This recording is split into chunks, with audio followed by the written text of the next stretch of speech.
Please enjoy this LifeLine Master Series interview with Heather Dane. Hey Heather, infinite love and gratitude. Infinite love and gratitude. Welcome to the LifeLine Master Series. And I'm so honored to be sharing this time with you with a vision of this Master Series to share with others what it's like to live a life that you're choosing to show up, and the strategies and the practices and the tools that someone who's really stepping into the ring uses to live their best life. And you, my friend, are one of the finest examples of what I would call a LifeLine master. So Thank you. yeah, I so appreciate it. You're welcome beyond. Thank you.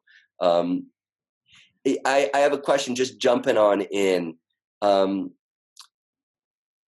your full-on life, where you host a radio show, you're an author of books, you teach around the world, you inspire and connect with people to empower them with real tools to create real change. What does a day in the life of Heather Dane look like? Do you have certain practices or rituals or things that you go about in your daily life that enable you to show up at the level that you show up? I do, Darren. And the first thing I do when I wake up in the morning is I lie in bed and I do a meditation and visualization. And this is something that I started doing when I turned my life around about 16 years ago, changed my diet, changed my health for the better. And every morning I would wake up and I would just sort of feel into my body and feel a healing energy going from head to toe every day, and filling my body with love and filling my mind with love. I tended in the past, and still can be, somebody who gets very stressed, who wants to get a lot done, maybe more than is humanly possible in a day. And so I had to really rehab that, and I had to learn how to just be in the present moment. And I have to say that early on, as I was sort of changing my life around, Louise Hay introduced me to your work, and I went to your class. I actually discovered you at an I Can Do It, where you taught for about an hour and a half, and at the end, everybody jumped up and gave you a standing ovation, and I turned to my friends and said, I'm taking this certification. I was so inspired by everything that you taught. And since then, one of the things that's really made a difference in my life is when you taught us to say, would I choose to feel this way? Because at any moment during the day, if I'm having a challenge or if I think I need to get more done than is humanly possible, I can ask myself, would I choose to feel this way? And that brings me right back into the present moment and lets me know when I'm out of my conscious mind and into my subconscious patterns. And then I can do something about it. And I think once that becomes a habit, it's this process of staying present with what's going on instead of being on autopilot. Mm-hmm. Yeah, that's profound. And starting a day where you're meditating and you're co-creating in that energetic field of pure potential, and using our $1 million truth question of would you ever choose this, it helps people to see what looks like is the problems or the stressors of life as something different. Yeah. And that's powerful, because in our world today, stress is a real catch-all for people, and a real reason why at least people think that they're stuck where they are in a lot of different ways. What's your take on stress? What's your view on what it is? Period. I feel like it's getting lost in the beliefs of what we think we need to be doing instead of figuring out what it is we really want to do. And it took me a while because I was a rule follower, and I would go to work and want to be the best employee I could be at work and the best colleague that I could be at work. And there were days when I might want to approach something differently than I felt like was appropriate.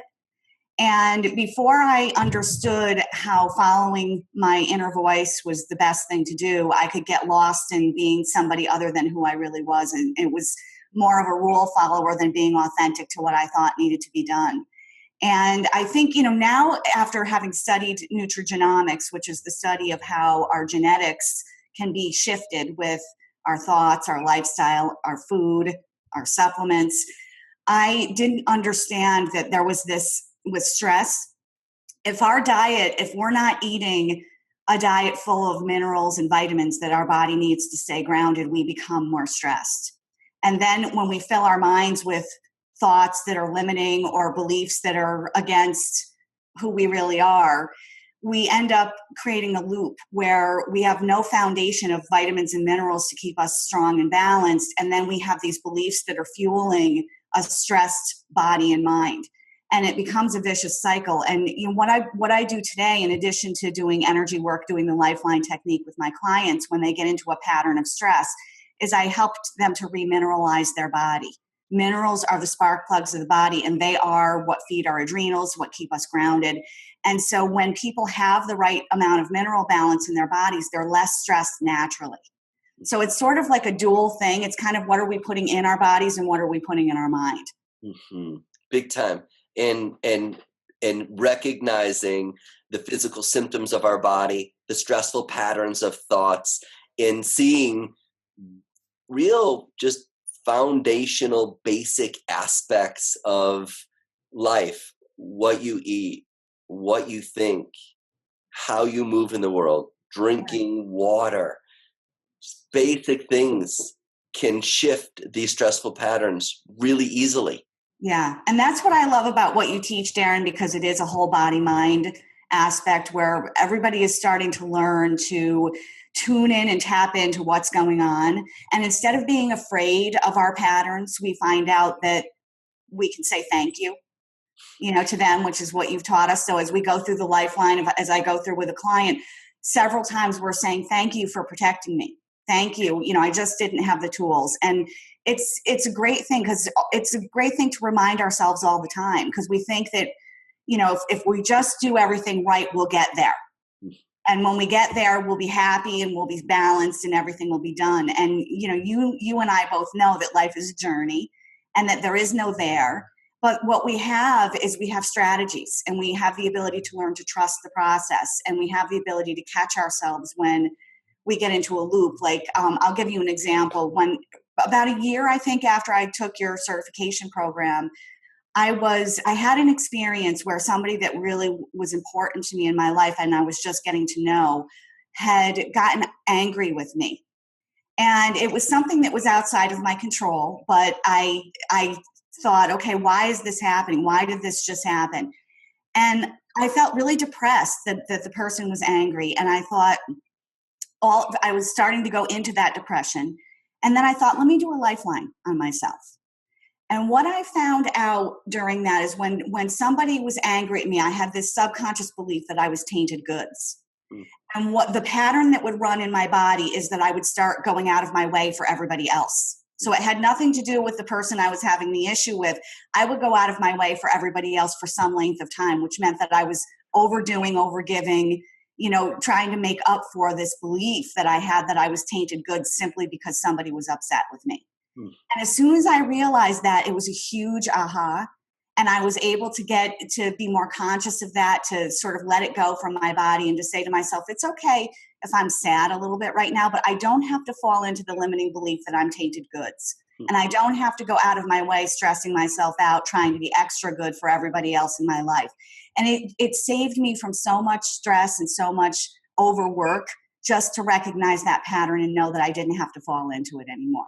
And I think it's having these strategies that we find out that, when we were young and we didn't have the tools to deal with something, that we can catch ourselves so that we don't have to keep playing those patterns out over and over again.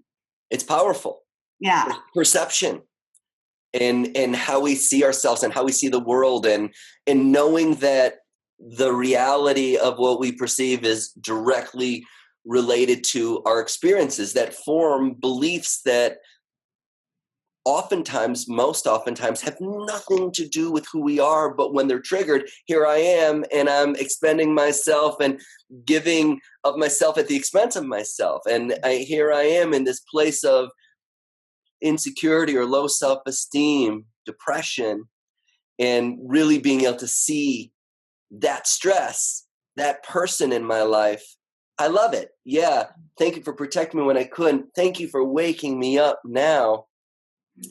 It's a powerful awareness. And, here you are, and you're showing up and you're living true to who you are. And this awareness and this application that you're not only using in your own life and creating your own evolutionary journey, but you're empowering others to do it. I have a personal question for you. Yeah.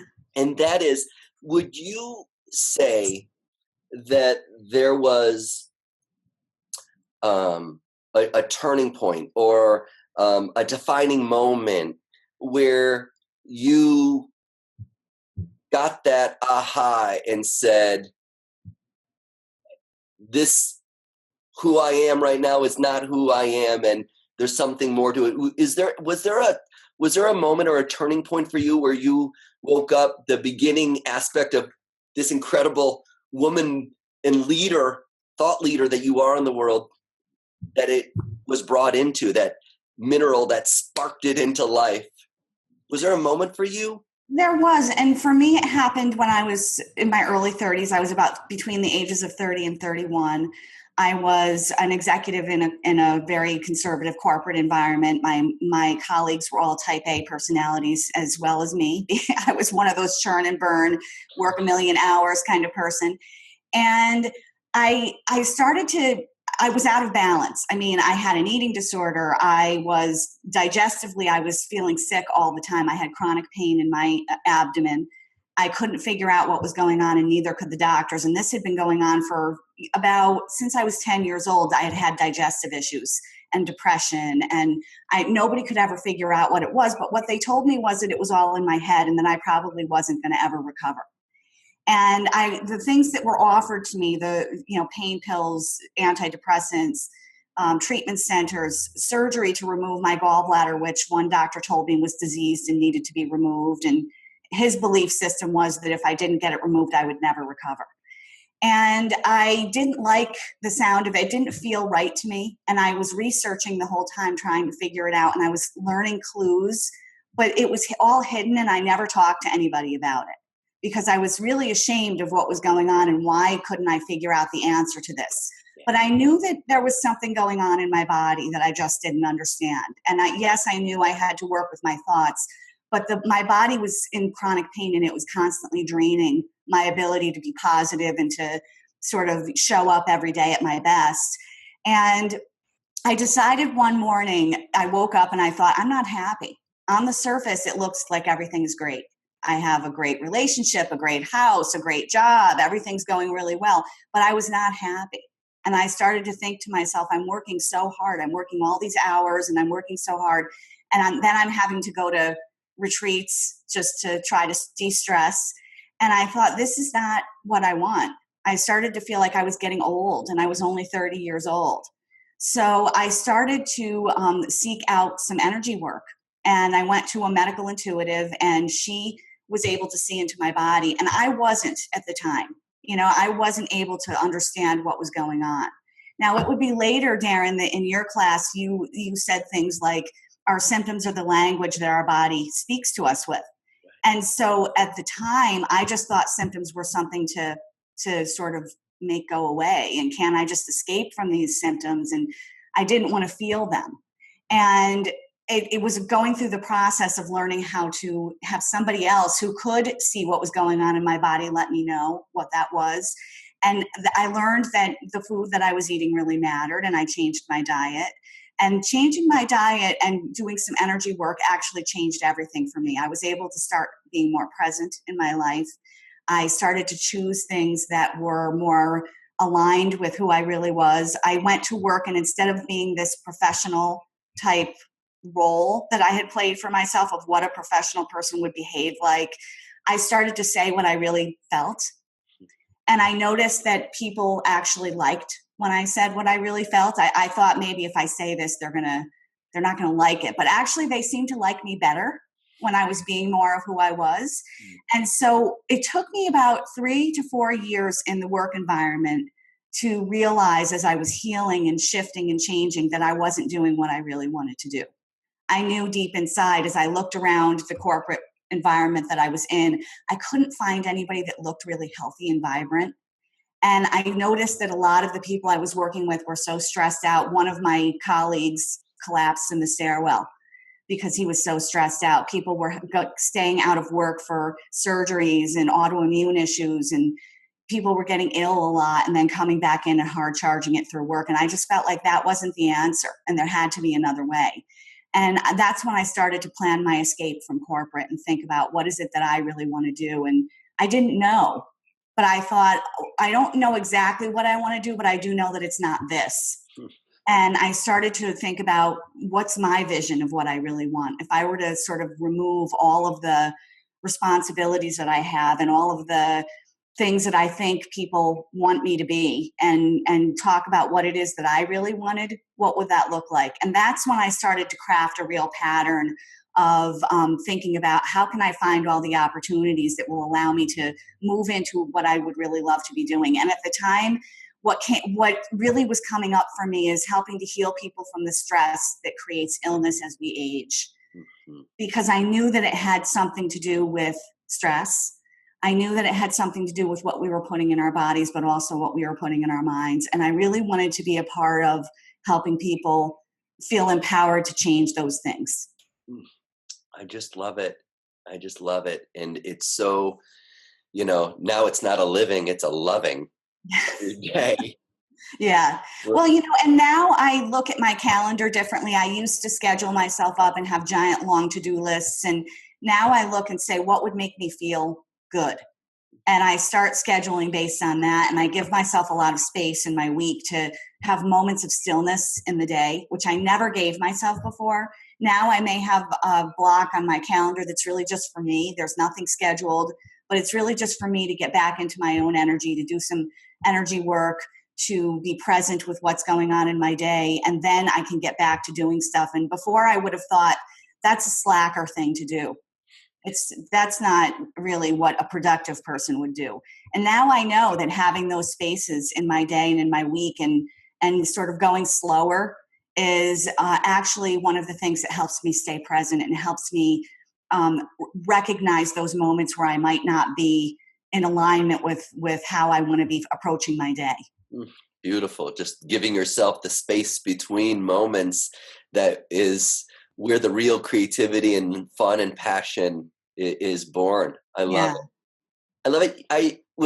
I love how when you post on Facebook, on social media, I love observing how you go about doing it, because you're so engaged in really helping people create positive changes and engaged in connecting with people where they're at from the heart. And that one of the posts that you did was that I love, and I love them all because they're all so personal and you just are being yourself.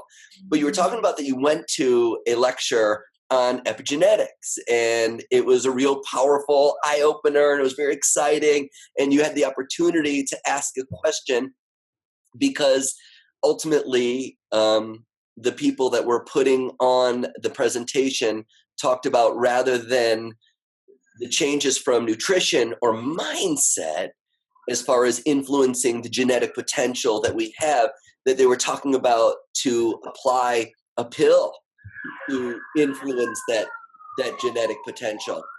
And I love that you just, in your bold, authentic nature, to bring it up as far as what this whole new opportunity of epigenetics really holds, and how we as individuals can start to apply certain changes to access it. Would you mind talking about that a bit? Because it's the forefront of where we're going in the world right now that's going to empower and create the greatest changes. Absolutely. It's interesting. I've been studying nutrigenomics for about 5 years now, which is a study of epigenetics using nutrition to shift things. And I always bring in lifestyle aspects as well. And as I've been studying, my teachers, who are biochemists and doctors and naturopaths, are saying things like, guys, look, if you've got clients who are having challenges and they're not willing to change their lifestyle and change the way they think and change the way they eat, then you might as well forget it. Because we can do all the magic medical stuff and all the magic supplements that we want, and they may help a little, but we're not going to make real change until we show people how to change the soil that lies underneath and how they can start to create a lifestyle that's supportive of good health. And a lot of what in my study of epigenomics, what I've learned is a lot of the genetic conditions that people are having, the switches that get turned on, are turned on because of the chemicals that are in the food that we eat, because of the stress that we're experiencing on a day-to-day basis. And in this lecture, the scientist who was presenting was excellent. It was very good. Not quite Bruce Lipton excellent, but close, very good, making it really understandable for everyone. And as he laid out why we are where we are with these genetic conditions and all of the cancer and all of the diabetes and all of the multiple sclerosis and everything that's going on right now, science has found clear-cut indications that food matters, that what we think matters, that lifestyle matters. And he's laying all of this research out. And then at the end, his statement was, now that we know all of this, we get to have more drugs. We can create more drugs to help. Now, one of the questions that was asked in the audience before I asked my question was, do we know what happens when you take a drug to shift one gene? What does it do to the others? Because we know that with drugs, with pharmaceuticals, that it may put a Band-Aid over one symptom, but it can also affect the liver and other aspects of the body. The answer is no. We're aware that it could probably create problems, but we don't know. Somebody else said when people start removing body parts like as in breast cancer, for example, or something like that, do we know how that affects cancer going after other areas of the body? And the answer is no, we don't, but we suspect that it's probably an issue. And unless we go in to the epigenetic level and we start working at that level, all of these medical interventions can set off other problems down the road. And so as these questions are being answered, I thought I've got to ask, and I was the last question. And when I asked, I thought, okay, I'm in a room full of doctors and they're all going to think that I'm crazy because I'm asking about nutrition. But I said, is there any research going into understanding how changing our thoughts and lifestyle and food could prevent these diseases? And several people clapped and somebody, went, woohoo, and I thought, okay, there's other people here that understand this. And he said, we know that it matters. We know that lifestyle thoughts and food matters, but there isn't, the long story short of this long rambling answer was we don't have a lot of research looking into exactly how these changes could even be more beneficial than if we were to just come up with a new drug. So I thought at the very least, if I could get on the radar of some scientists, maybe there would be some people who would want to actually go down that path. It's profound. We know that every drug that is used is compared to the placebo, and therefore the power of the mind is exponential. In some Harvard studies that I found, the placebo is 90+% successful. Yeah. So It's like trillions of dollars are put into creating chemicals that influence the body. Right. When our body has an ability to produce chemicals based upon our thoughts, how do we bridge that gap to get to the soil of that genetic potential through the subconscious mind? Right. Through application of conscious eating, understanding proper mineralization. And it's amazing because you have really invested your energy and your passion.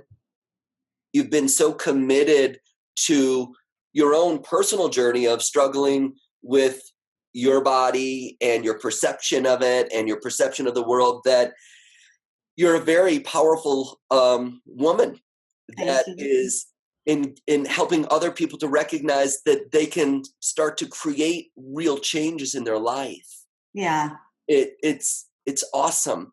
Thank you. Yeah. I'm really passionate about it. I mean, when I started looking at epigenetics, and I actually, now we can get a genetic profile through 23andme.com. And for about $199, you can see what's happening with all of your genes. And there are people like me who know how to read those genetic reports and start shifting lifestyle and diet and habits. And I find it so fascinating. I have a client who came to me saying that she was diagnosed as bipolar, and she was on about 4 different medications. She talked to me about her diet. Her diet was sort of junk food vegetarian. And as I looked at her genetics, I could see the story being told about why she would be diagnosed with bipolar. But I could also see how we could shift that with more simple, if we could sort of wean her off. And I always work with somebody's doctors. I'm not somebody who says, go off all your medications today. But I work with people's doctors to say, if we were to start doing some of these things, can we watch for opportunities to wean them off and get them onto supplements that can help turn off switches, and a new diet that helps ground them? And she didn't have bipolar. She had genetics that would suggest bipolar, but when we live outside of our, one of the ways that we turn a genetic switch on is when we get stressed, when we have limiting beliefs. In her situation, she was highly stressed. She was working around the clock. She was in a very stressful industry where people sort of expected miracles from her on a daily basis, and it was never good enough. And we started working at moving her out of that kind of work and moving into something where she could use her tremendous expertise to help people in a way that would be less stressful, more satisfying, and get her out of that loop of feeling like she was never good enough, she could never do enough for people. And it started to change everything. She was able to wean off of the drugs, and she said her husband actually got on the phone and said, I love you. She's a whole different person. So I think it's, to see this, to have seen it in myself, to see it in other people, it reminds me of how empowered we all are. We forget that. And that's why I love your work, Darren, because you help to give the subconscious mind a voice, so that we can hear the story that we're telling ourselves and the patterns that we're in, and we can pull people out of them in that way. Anytime I have a client who's stuck in a pattern that doesn't seem to change, I always do lifelines with them, and we can get them out of phobias and out of stressful mindsets and out of symptoms that they're having, because it's now been given a voice in a very safe and easy way, that they can understand why they were doing the things they were doing and start to be conscious about making changes. It really creates a consciousness and an awareness. Yes. Or through it, we now have a choice. Yes. And through that choice, we can create change. Exactly. As far as people that really follow your work and read your books and are inspired by what you've been teaching them and guiding them with, why would you recommend to a person to learn the LifeLine technique for themselves? I think it's one of the best energy healing techniques that I've ever experienced, because and as I was thinking about this, Darren, like, what is it that is so special to me about the LifeLine technique? I think that, as I'm a Native American, and many of my relatives still live on the reservation, and I've grown up sort of learning nature medicine from a Native American perspective. And as I was thinking about it, one of the big things with Native American medicine is that everything has a voice. And besides chemicals that we come in contact with, or food, a poor diet or something like that creating a health condition, one of the major beliefs is that we can fall out of balance or out of health because of not looking at those unfulfilled desires of the soul. And how do we know what they are? We know what they are because we give them a voice. And most of the time, the unfulfilled desires of the soul are things that are scary to us. Like me leaving my job saying, this is not what I'm here for.